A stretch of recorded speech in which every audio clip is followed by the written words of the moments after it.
owns a product is like giving very clear signs that it doesn't matter. Welcome back, one and all, to LPL. The Silver Dragon Cup. NIP shocking everyone along. But yeah, I mean, we saw. I saw this yesterday. Who sent it to me? Game 1 win against none other. So one of the producers on Last Predation sent me this. They're like, what the fuck is that? Thunder Talk ended up losing to FPX. And that game 1 was something to be. Like FPX won that game, and they just have the wrong winner. Yeah, Rookie played so well, got prior throughout the entirety of that game, and Team 4 very well on the Lucian.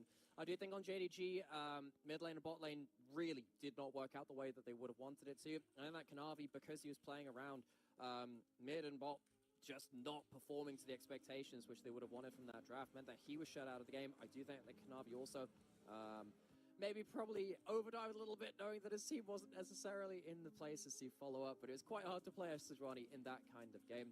I do think that Flandre played quite well for JDG, but on the whole, NIP, their early game was absolutely insane. And Joel walks away with the MVP. You know what? He actually had some incredible catches.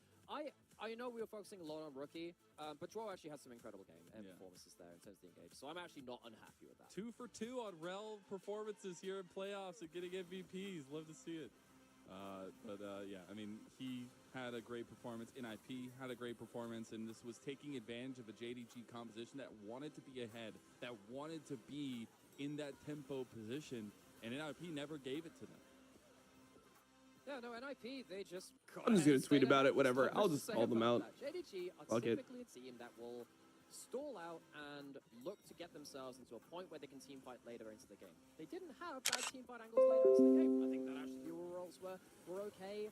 I thought that Kanavi managed to find some great ults into the backline. Even this one here managed to find out Lien and then the entirety of the pack there. It just wasn't enough. And the problem was they just let themselves get into such a deficit, which we've seen before from them, that they couldn't fight their way back from it. We need to see a stronger early game response from JDG.